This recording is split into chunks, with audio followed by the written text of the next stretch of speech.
Politik Johor bergegar, ideologi komunis atau hanya ketakutan tidak berasas. Nampaknya Johor kini menjadi medan pertempuran baru, bukan hanya untuk kuasa politik tetapi juga untuk ideologi. Pengerusi Perikatan Nasional Johor, Datuk Syahrudin Jamal, telah menimbulkan kebimbangan besar terhadap lawatan delegasi Barisan Nasional ke China yang diketuai oleh Datuk Muhammad Puat Zakarshi. Apa yang lebih mengejutkan adalah tuduhan bahawa kunjungan ini boleh membawa ideologi komunis masuk ke Dewan Undangan Negeri Johor. Mari kita renungkan, benarkah lawatan sambil belajar ini akan membuka pintu kepada fahaman komunisme dalam kalangan ahli UMNO? Atau adakah ini sekadar taktik politik untuk menimbulkan ketakutan?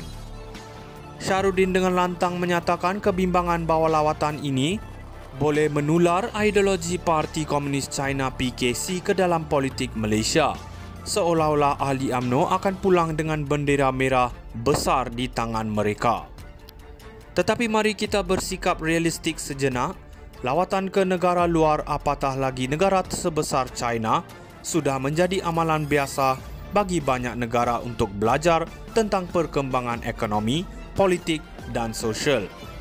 Malah apa yang dilakukan oleh Muhammad Puat adalah perkara yang lumrah bagi pemimpin yang ingin memahami cara pentadbiran negara-negara besar. Namun daripada sudut pandangan Syahrudin, ini bukan sekadar lawatan biasa, ini adalah potensi ancaman kepada demokrasi Johor. Ironi yang lebih besar di sini ialah tuduhan sebegini datang dari sebuah parti yang sering mendakwa memperjuangkan kebebasan politik. Adakah hanya melawat sekolah politik di China, pemimpin kita akan serta-merta menjadi pengikut setia ideologi komunis? Logiknya pasti tidak. Namun dalam dunia politik, persepsi lebih penting daripada realiti, dan itu yang nampaknya dimainkan oleh Syahrudin, mencetuskan ketakutan bahawa UMNO mungkin dirosakkan oleh pengaruh asing. Tetapi di sebalik segala tuduhan ini, kita perlu bertanya, adakah rakyat Johor benar-benar peduli? Atau ini hanyalah drama politik yang akan berlalu sebegitu sahaja? Mungkin inilah strategi terbaru mencipta musuh ideologi yang tak kelihatan untuk menambah bara dalam kancah PRK Dun Mahkota yang sedang berlangsung. Politik Johor bergegar, ideologi komunis atau hanya ketakutan tidak berasas. Nampaknya Johor kini menjadi medan pertempuran baru, bukan hanya untuk kuasa politik tetapi juga untuk ideologi. Pengerusi Perikatan Nasional Johor, Datuk Syahrudin Jamal, telah menimbulkan kebimbangan besar terhadap lawatan delegasi Barisan Nasional ke China yang diketuai oleh Datuk Muhammad Puat Zakarshi. Apa yang lebih mengejutkan adalah tuduhan bahawa kunjungan ini boleh membawa ideologi komunis masuk ke Dewan Undangan Negeri Johor. Mari kita renungkan, benarkah lawatan sambil belajar ini akan membuka pintu kepada fahaman komunisme dalam kalangan ahli UMNO? Atau adakah ini sekadar taktik politik untuk menimbulkan ketakutan? Syahrudin dengan lantang menyatakan kebimbangan bahawa lawatan ini boleh menular ideologi Parti Komunis China PKC ke dalam politik Malaysia, seolah-olah ahli UMNO akan pulang dengan bendera merah besar di tangan mereka. Tetapi mari kita bersikap realistik sejenak. Lawatan ke negara luar, apatah lagi negara sebesar China, sudah menjadi amalan biasa bagi banyak negara untuk belajar tentang perkembangan ekonomi, politik dan sosial. Malah apa yang dilakukan oleh Muhammad Puat adalah perkara yang lumrah bagi pemimpin yang ingin memahami cara pentadbiran negara-negara besar. Namun daripada sudut pandangan Syahrudin, ini bukan sekadar lawatan biasa, ini adalah potensi ancaman kepada demokrasi Johor.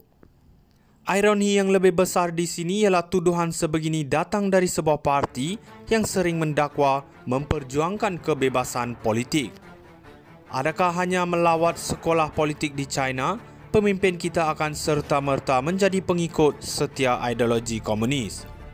Logiknya pasti tidak. Namun dalam dunia politik, persepsi lebih penting daripada realiti, dan itu yang nampaknya dimainkan oleh Syahrudin, mencetuskan ketakutan bahawa UMNO mungkin dirosakkan oleh pengaruh asing.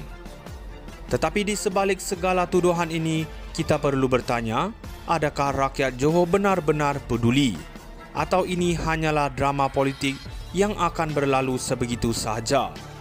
Mungkin inilah strategi terbaru mencipta musuh ideologi yang tak kelihatan untuk menambah bara dalam kancah PRK Dun Mahkota yang sedang berlangsung. Politik Johor bergegar, ideologi komunis atau hanya ketakutan tidak berasas. Nampaknya Johor kini menjadi medan pertempuran baru, bukan hanya untuk kuasa politik tetapi juga untuk ideologi. Pengerusi Perikatan Nasional Johor, Datuk Syahrudin Jamal, telah menimbulkan kebimbangan besar terhadap lawatan delegasi Barisan Nasional ke China yang diketuai oleh Datuk Muhammad Puat Zakarshi. Apa yang lebih mengejutkan adalah tuduhan bahawa kunjungan ini boleh membawa ideologi komunis masuk ke Dewan Undangan Negeri Johor. Mari kita renungkan, benarkah lawatan sambil belajar ini akan membuka pintu kepada fahaman komunisme dalam kalangan ahli UMNO? Atau adakah ini sekadar taktik politik untuk menimbulkan ketakutan? Syahrudin dengan lantang menyatakan kebimbangan bahawa lawatan ini boleh menular ideologi Parti Komunis China PKC ke dalam politik Malaysia, seolah-olah ahli UMNO akan pulang dengan bendera merah besar di tangan mereka. Tetapi mari kita bersikap realistik sejenak. Lawatan ke negara luar, apatah lagi negara sebesar China, sudah menjadi amalan biasa bagi banyak negara untuk belajar